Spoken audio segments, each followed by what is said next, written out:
Bismillahirrahmanirrahim. Assalamu alaikum students. Hope you all are doing good. This is a textbook of English of grade 8 and today we will learn the unit number 3, that is on the ocean, समंदर पर.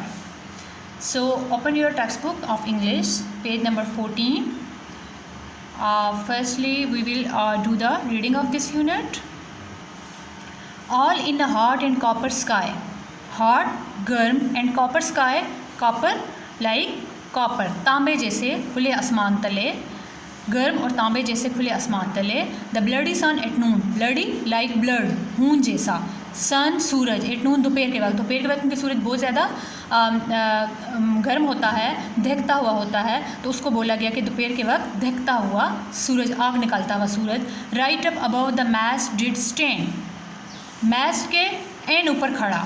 Moist upright पोल, सहारा देने वाला, किसी चीज़ को सहारा देने वाला, उसके N ऊपर खड़ा, यानी कि हमारे एन ऊपर खड़ा. No bigger than the moon, चांद से ज़्यादा बड़ा ना था.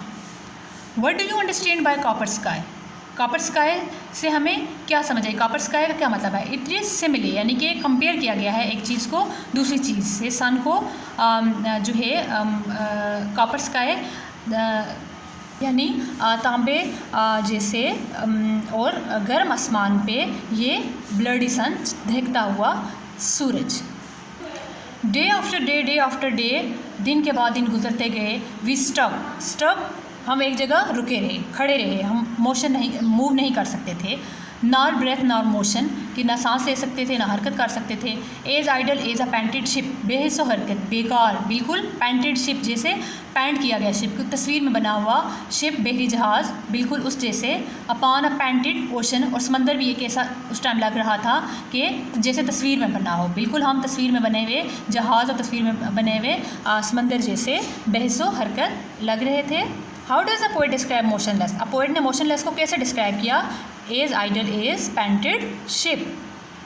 क्या इस पैराग्राफ से हम मीनिंग लेंगे कि एक ही जगह पे हम रहे, हम ना सांस ले सकते थे ना हरकत कर सकते थे, और ऐसे हम मोशनलेस थे जैसे तस्वीर में बना हुआ जहाज़ या ओशन. वाटर एवरीवेयर, हर जगह क्या था, पानी ही पानी था. And all the boards did shrink, और तमाम बोर्ड जो हैं, जहाज़ के तख्ते जो हैं वो श्रिंक, सुकड़ गए थे. वाटर एवरीवेयर, हर जगह पानी ही पानी था.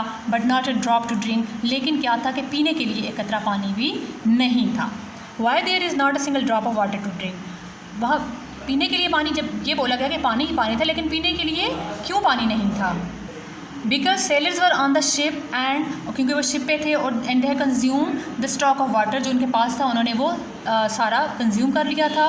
और जो ओशन वाटर है वो क्योंकि ड्रिंकेबल नहीं होता, पीने के काबिल नहीं था, because that is salty. So that's why ये कहा गया कि there was not a single drop of water to drink. So this is about the story of a ship जो कि which was lost is way, and फिर वो एक जगह पे स्टक हो गया था, और जिसमें सेलर्स थे वो भी मूव नहीं कर सकते थे. एंड सन को यहाँ पे ब्लडी सन जैसा बोला गया. Copper is the metal, hot metal, तो गर्म तांबा जैसे आसमान को बोला गया कि हॉट एंड कॉपर स्काई. ये उनकी सिचुएशन जो है, उनकी कैफियत बयान की गई कि जो सेलर्स थे उनका क्या हाल हुआ जब जो है उनका शिप एक जगह पे स्टक हो गया, कि उनको पीने के लिए पानी नहीं मिला, और बिल्कुल उनको ज़िंदगी ख़त्म होती हुई महसूस हुई. वो एक जगह पे बिल्कुल मोशनलेस हो गए थे, जैसे एक तस्वीर में बना हुआ पेंट किया हुआ जहाज़ होता है और समंदर होता है. This is the exercise of this unit on the ocean. Question answers are, the first question is write main idea of the poem. So main idea of the poem was that the sailors encountered hardships and dangers of sea bravely, but died of thirst as no human being can live without water. कि जो sellers थे, जो passengers थे, उन्होंने जो भी hardships आई उनका बहादुरी से मुकाबला किया जब उनका शिप जो है वो स्ट्रक हो गया था, लेकिन एंड पे वो थर्स्ट से, प्यास से मर गए, because no human being can live without water. Define the bloody sun. Bloody sun, it is a metaphor. Metaphor is a figure of speech in which one thing is compared to another thing, which literally, actually, that is not. Like he is a lion. When we say he is a lion, कि वो तो line है, he is a tiger, शेर है, तो actually he is not, he is human being, but हम उसको because of some quality we say कि ही इज़ अ लाइन. इसमें एक चीज़ को दूसरी चीज़ से कंपेयर किया जाता है. Sun is always as its climax it noon. Sun looks like the red blood, therefore the poet has used this metaphor. दिन के वक्त जो है सूरज बहुत जुबन पे होता है और बहुत हॉट होता है, तो इस वजह से सन को बोला गया कि ब्लड इज सन, दहकता हुआ सूरज, like blood. Its colour changes and it looks like red in colour. The next question is why everything was stuck. Due to thirst, the throats of sailors had dried. Therefore, they could not speak and move due to weakness. They were not in a position to sail the ship, so everything was stuck. Because there was lack of water, there was no water. वो बोल नहीं सकते थे और move नहीं कर सकते थे, इस वजह से वो शिप को चलाने के भी काबिल नहीं हो सके. So everything was stuck there. The next question is what do you understand by the painted ocean? Ship was standing still on the ocean. As a painted ship is always motionless in a picture. Painted ship उसको इसलिए बोला गया क्योंकि जो picture में ship बनाया जाता है डेफिनेटली वो मूव नहीं कर सकता, हरकत नहीं कर सकता, मोशनलेस होता है. सो दैट्स वाई इसको ऐसे बोला गया. Explain last stanza in your own words.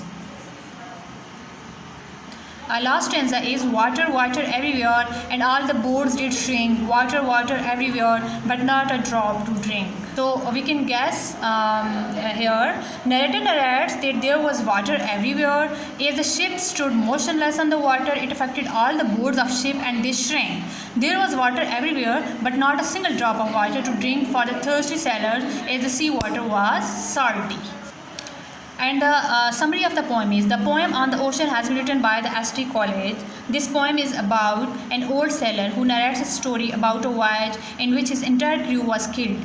The ship was lost in the maze of the silent ocean. They had no fresh water to drink and could not drink the salty water of sea. The ship crew lost their strength to speak and move. They became motionless and still and died of thirst one by one. S T college ने ये लिखी है poem and ये story है एक Saylor की जो कि अपने उसके बारे में बताता है, वॉयज के बारे में, अपने बहरी सफ़र के बारे में, अपने शिप के बारे में बताता है कि उसका इंटायर क्रू जो है वो कैसे मारा गया जब जो है ओशन की मेज़ यानी कि उलझे हुए पेचीदा भूल बलियाँ उसके पेचीदा रास्तों में कैसे जहाज़ जो है वो lost his way and there was no water to drink, and because the ocean sea water is not drinkable, so they have no strength to move and to speak, and they died one by one because of thirst. Okay, now come towards the book work, page number 16. Underline the words in the poem which rhyme with these: drink, shrink, ocean, motion, moon, noon. Can you think of any other words with the same sound? इसी sound से अगर आपके mind में और कोई भी words आते हैं तो आप बना सकते हैं. The next topic is prefix. The prefix, you know, prefix is added to at the start of the word to add its meaning, और suffix जो होता है वो end पे लगाया जाता है वर्ड के. So prefix अगर dis लगाया जाए, dis means not, and the prefix inter means between, among. For example, integrate, disintegrate, national, international. Add prefixes to the following words to change their meaning. Prefix लगाएंगे तो definitely इनके जो meanings हैं वो change हो जाएंगे. अब ये जो इस कॉलम में हमें वर्ड्स दिए कि इनके साथ डिस लगाना है हमने प्रीफिक्स. इंटरेस्ट, डिसइंटरेस्ट यानी कि इंटरेस्ट नहीं लेना, डिसलाइक ना पसंद करना, लाइक पसंद करना, लॉयल वफादार, मुखलिस. सो डिसलॉयल जो मुखलिस ना हो, जॉइंट मिलाना, disjoint, figure disfigure, inter between, among. So intercity cities के दरमियान, interconnect, interplay, interact, interlink. The next question is simile. A simile compares two things using like or as. For example, he is as brave as a lion. He fought like a lion. We see an example of simile in the poem, that is as idle as a painted ship. Make your own similes with the given words.